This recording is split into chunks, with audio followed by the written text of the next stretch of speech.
Olá, sob a perspectiva da cidadania e da responsabilidade social, hoje eu falo sobre educação ambiental.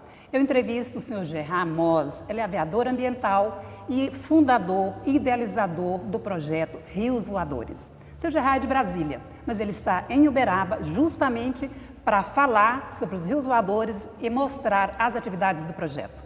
Seja muito bem-vindo a Uberaba e ao programa Movimento aqui do canal Câmara. Muito obrigado pela gentileza, o convite. Antes de nós falarmos propriamente sobre os rios voadores e a sua presença em Uberaba, eu quero fazer uma viagem no tempo. Quero buscar a origem disso aí, como surgiu esse projeto Rios Voadores. Eu soube, pelo seu currículo, que o senhor deu 2 voltas ao mundo, uma acho que em 1992, a outra em 2001. Correto. E como foi essa experiência? Foi de um observador? Foi a partir daquilo ali? Como que chegou aos rios voadores a partir desse voo? Você captou totalmente a essência. Basicamente, a aviação leve, esse privilégio de poder olhar de cima, numa altura humana, podendo observar lagos, rios, represas, montanhas, vales, praias, especialmente florestas.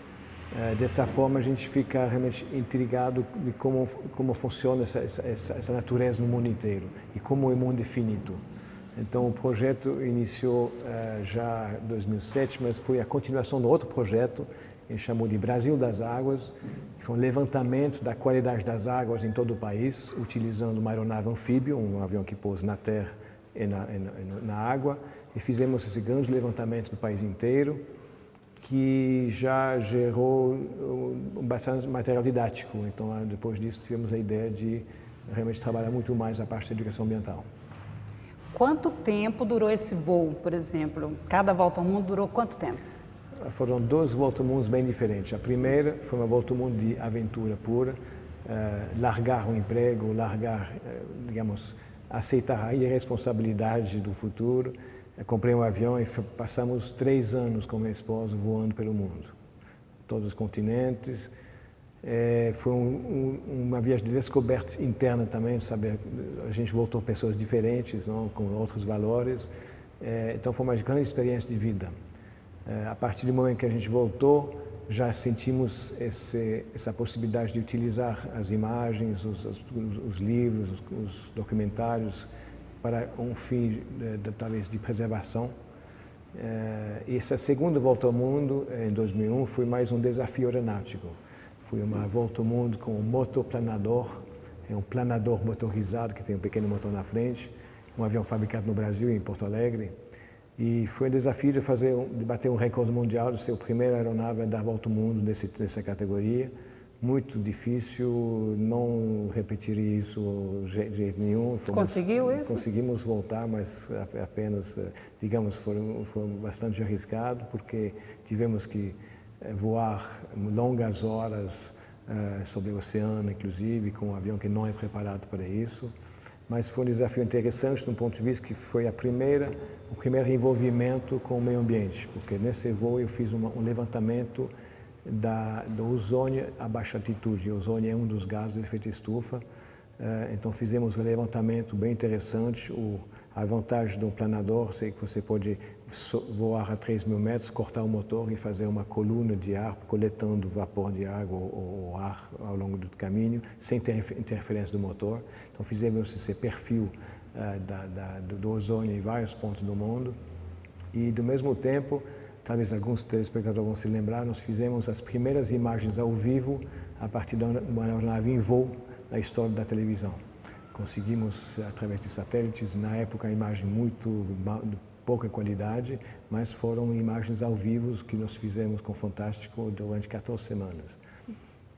E para mim foi uma experiência aeronáutica bem difícil, porque a preparação física era complicada, tentar gerenciar o estresse durante muitas semanas, foram exatamente 14 semanas, 3 meses de viagem. 3 meses de viagem.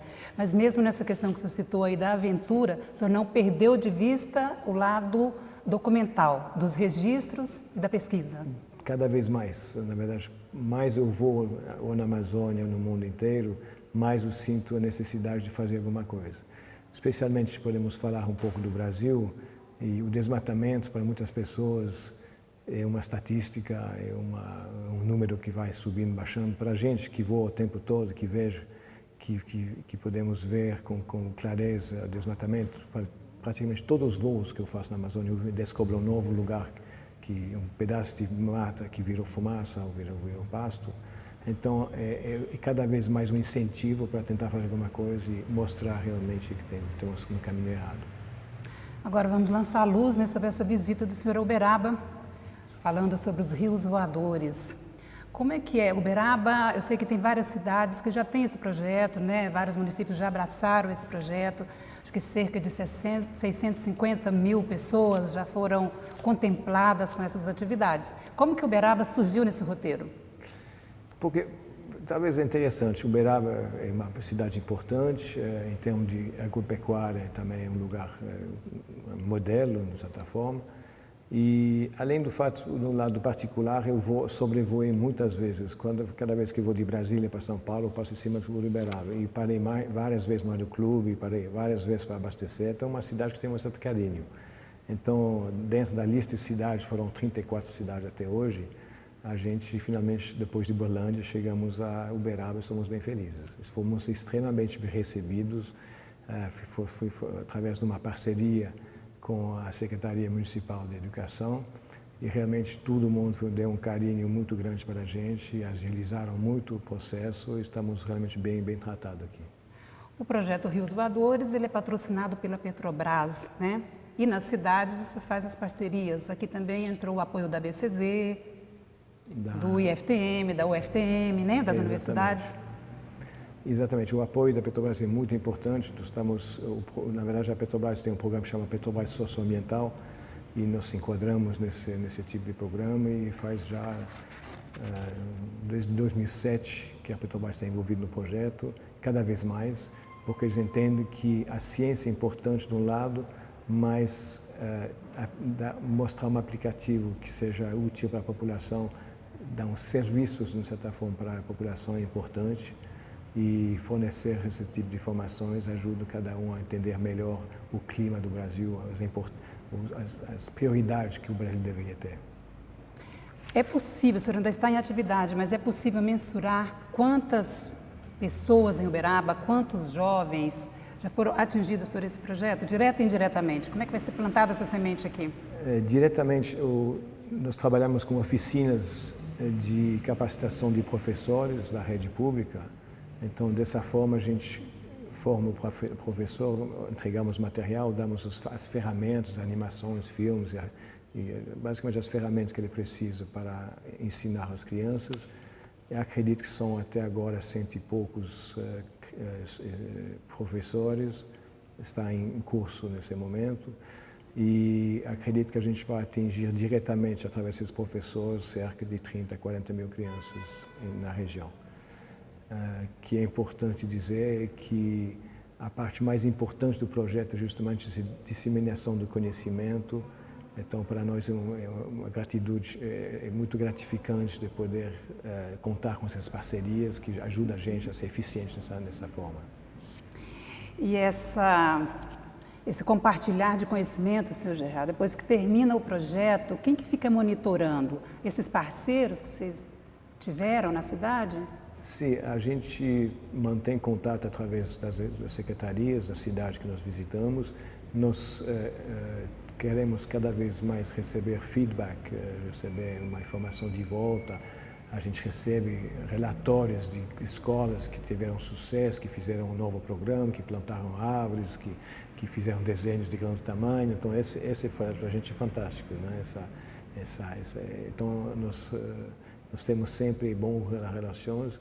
É interessante explicar que, inicialmente, o projeto contemplou principalmente as cidades no sul-sudeste do país, que são cidades que são receptores, de certa forma, dos benefícios dos rios voadores, e menos concentrado na Amazônia. Mas há 3 anos atrás começamos também a trabalhar na Amazônia, em regiões que são, de certa forma, doadores de umidade, né? E descobrimos, totalmente por minha surpresa, que as pessoas são muito interessadas na região do norte do país, na Amazônia. Eles se sentem um certo orgulho de fazer parte da economia do Brasil, de contribuir positivamente. Então, hoje em dia, a gente se divide entre o norte e o sul. É muito importante destacar aqui, né, para os jovens e para os educadores, que o Rios Voadores, com muita frequência, é matéria de vestibular. Sempre cai alguma pergunta nas universidades na época de vestibular. Então, está a oportunidade aí, né, das pessoas tirar um 10 nesse quesito, nessa questão do vestibular. Nós né? ficamos muito felizes quando aconteceu isso. Foi meio por acaso, não sabíamos que ia ser incluído, mas para nós foi uma grande satisfação. Eu pensei aqui uma fala do senhor, Gerardo, o senhor cita o seguinte, que a floresta amazônica é uma bomba de água fantástica. De que forma que isso se processa? Então, vamos explicar um pouco os rios voadores. Em analogia com um rio convencional que todo mundo conhece, que transporta água em forma líquida na superfície da Terra, movido pela gravidade, né? O rio voador transporta água em forma de vapor gasosa que passa acima de nossas cabeças, muitas vezes invisível, e movido pelos ventos. E o interessante é que a fonte principal do rio voador é o Atlântico, inicialmente, mas também, com grande importância, é a floresta amazônica. E, na verdade, as florestas do Brasil inteiro, mas principalmente a amazônica. Então, o Rio Voador é uma conexão entre o norte e o sul, e permite de conectar uma região doador com a região receptora.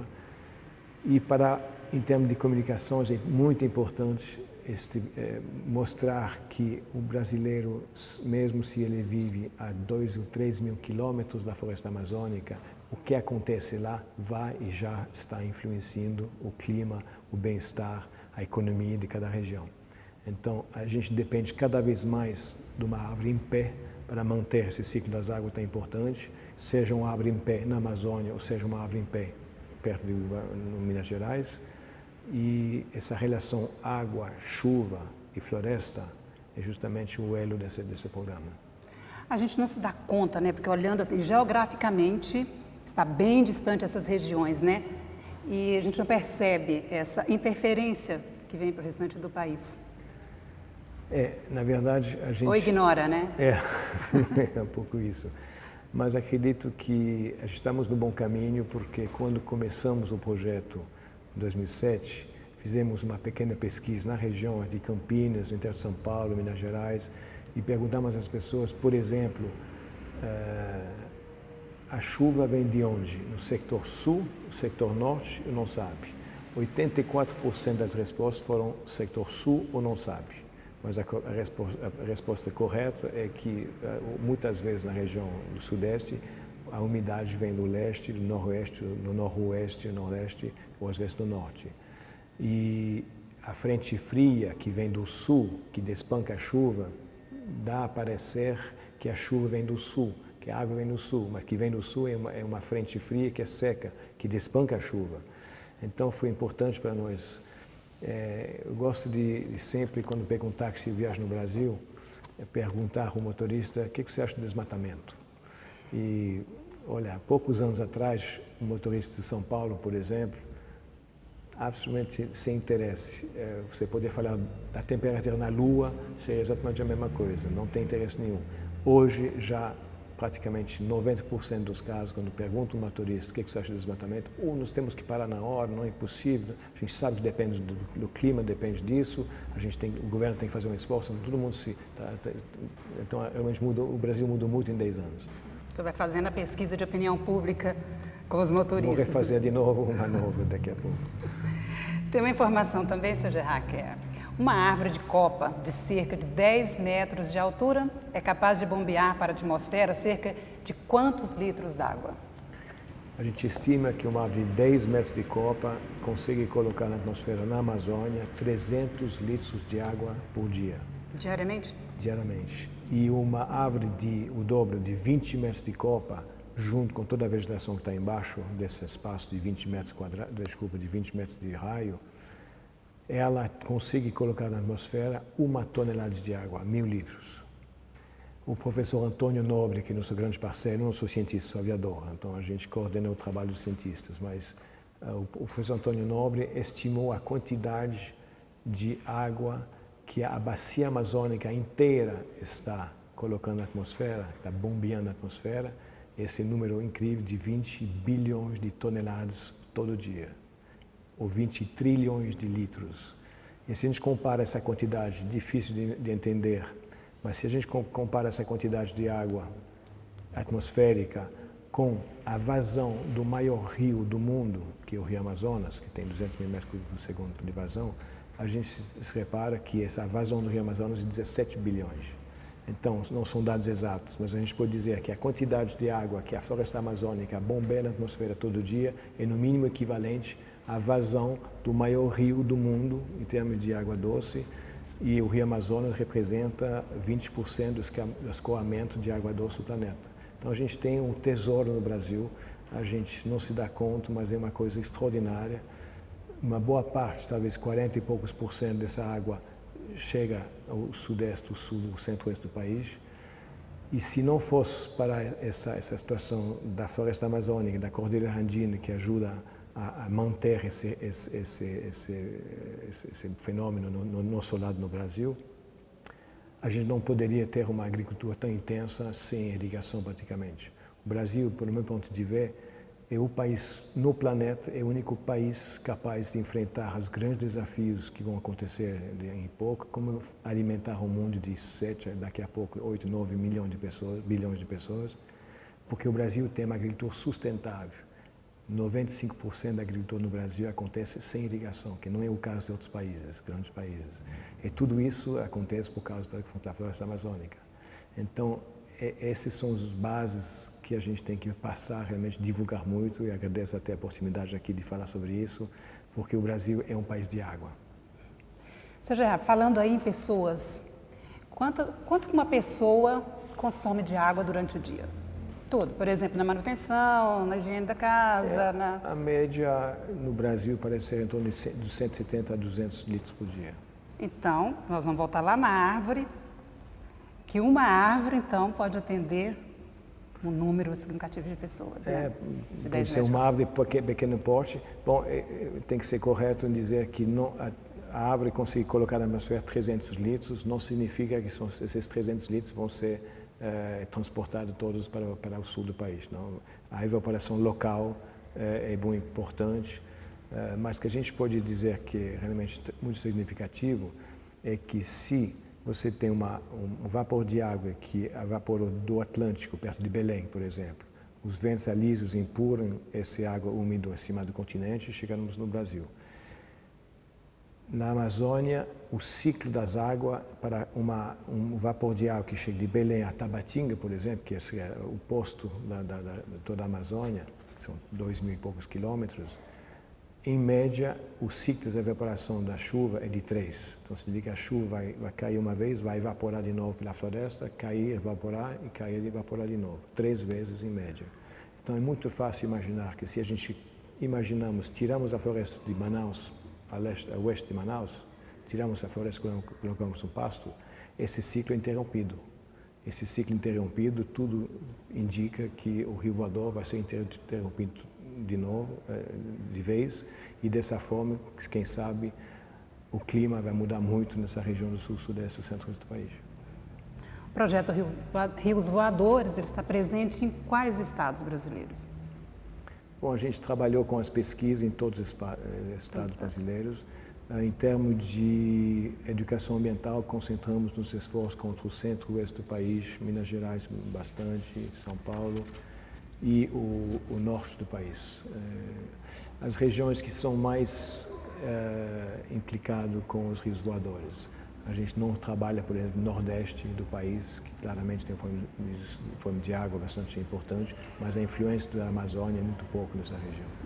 Sr. Gerard, o senhor entende, durante todo esse processo de trabalho aí, que as pessoas estão mais sensíveis a receber esse conhecimento, essa educação? Tanto os ambientalistas quanto educadores, como as autoridades públicas também? Absolutamente. Eu acho que, como eu mencionei, o Brasil mudou bastante. Tem um exemplo para dar para vocês. Há poucas semanas eu estava fazendo um trabalho de educação ambiental na Amazônia e depois do curso uma professora vem falar comigo dizendo: eu estou com um problema enorme em casa porque meu marido é pecuarista minha filha estuda na escola e aprendeu e está convencido que nós precisamos parar o desmatamento na hora. Minha filha não fala mais com meu pai. E meu marido, seu pai, está desesperado. O que é que eu faço? Eu tenho que trabalhar, eu tenho que, obviamente, minha produção tem que aumentar, eu preciso desmatar. Então, não há comunicação realmente nesses dois lados. E que demonstra que o Brasil estamos um pouco atrasados na orientação. A gente deveria dar apoio técnico. É claro que esse pecuarista tem como aumentar a produção sem desmatar, aumentando a produtividade, e deveria ter no Brasil, meu ponto de vista, ajuda para justamente, é muito fácil falar para desmatamento, mas tem que procurar soluções para as pessoas continuarem vivendo nessas regiões, não?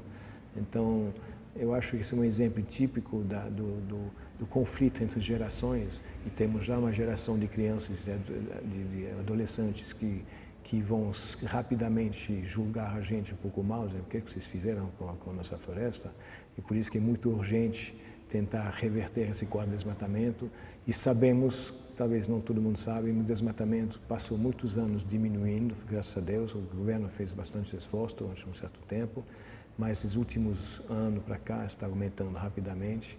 Posso citar um número, no mês de julho desse ano, o desmatamento na Amazônia foi de 542 quilômetros quadrados, que é bastante coisa, aumento de 53% do mês de julho de 2014. Então, estamos numa situação crítica, nós precisamos de soluções urgentes. E, dentro desse aspecto, qual é o apoio governamental ao projeto Rios Voadores? Bom, realmente o governo ajuda muito a agenda através da Petrobras, nossos financiamentos, a partir da comunicação da Presidência da República. Então, nós estamos realmente com muito orgulho de poder contar com o apoio do governo nesse sentido, e não podemos fazer nada sem a decisão corajosa da Petrobras de colocar realmente a gente numa posição de ter acesso à mídia e ter acesso à comunicação. Seu Gerard, e o apoio internacional, esses organismos internacionais que são afins, que atuam também na mesma causa, vocês conversam, dialogam? Como é que funciona? Devo admitir que eu dialogo um pouco menos com esses de fora. Eu tenho sotaque, eu sei disso, mas eu sou brasileiro de passaporte de coração há muitos anos, há mais de 30 anos. E eu acho que o Brasil tem que resolver suas questões. Eu acho que passou a época de pedir ajuda aos países estrangeiros para a preservação da Amazônia. Acredito que nós temos tudo na mão para agir. O Brasil é um país moderno que tem bastante recursos intelectuais. Então, hoje em dia, eu conto muito com o Brasil e espero contar com outras parcerias de cientistas brasileiros e universidades brasileiras. Para a gente finalizar, nós vamos falar sobre a instrução para os jovens dentro do projeto. Tem essa parte educacional, ambiental. Existem outros projetos para os jovens dentro do Rios Voadores? Não, por enquanto a gente pretende continuar com os rios voadores. Na verdade, o Rios Voador é uma desculpa para falar da floresta, dos serviços ambientais da vegetação da floresta, não só amazônica, mas também a floresta do Cerrado, da Caatinga, do Brasil inteiro. Cada árvore, mesmo em frente à sua casa, cada árvore tem seu papel, tem sua função, tem seu benefício para a sociedade, climaticamente especialmente. E a gente está realmente aproveitando, inclusive dessa seca, hoje em dia que temos essa falta de água que está começando a ficar crônica em algumas regiões, até enchentes no norte do país, água demais numa região, água de menos do outro. Mudanças climáticas é uma questão real que está acontecendo, que já estamos sentindo os efeitos, e dessa forma acho que Rios Voadores tem um longo caminho pela frente, realmente ligando as questões do ambiente e da vivência das pessoas, como a qualidade de vida depende da natureza. Esse fenômeno ambiental aí que o senhor citou, ele pode ser revertido com a questão educacional? Sim, senão não faria tudo isso, não. Para reverter ou para não acelerar? Não, reverter. Nós temos que chegar no desmatamento zero em, para mim, 5, 10 anos. Em 5, 10 possível, anos? Eu acho que é possível. Muitos países estão replantando. O Japão já replantou há 40 anos, a Europa também. Eles cometeram erros, obviamente, como nós, muitos anos atrás, sem o conhecimento que nós temos hoje. É muito caro replantar uma floresta amazônica, é muito difícil, então é mais urgente que nunca de preservar o que nós já temos. E dessa forma, acho que a gente chega rapidamente. Mais água falta em São Paulo ou na região, mais chance a gente tem de ter um apoio geral da população para realmente parar o desmatamento. Mas isso também toca num ponto que, de todas essas crises que nós estamos vivendo, crise política, crise, enfim, crise moral, de credibilidade, tem uma crise econômica também, né? Para replantar isso aí demanda também um custo financeiro elevado. Acredito que vai demorar muito tempo até a gente replantar, mas a gente precisa priorizar a técnica de lavoura, de pecuária, de cana, para conseguir aumentar a produtividade sem aumentar a superfície utilizável. Hoje existe no Brasil cerca de 140 mil hectares de terras degradadas ou semidegradadas que podem ser utilizadas. Então, para a expansão da agricultura, nós temos 20, 30 anos sem problema. Não precisamos agora mais aumentar a superfície e perder florestas. Os agricultores de Mato Grosso, nós fizemos vários trabalhos de conscientização também no Mato Grosso, entenderam muito bem o recado, porque fica fácil, fala com o agricultor, de onde vem essa água de chuva? Bom, inicialmente vem do mar. Quantos quilômetros está do mar? 3.000. Você acha que a água conseguia chegar do mar para você, para as suas lavouras, para fazer 3 safras por ano em Mato Grosso, com 2 ou 3 mil quilômetros de distância, se não tinha floresta no caminho?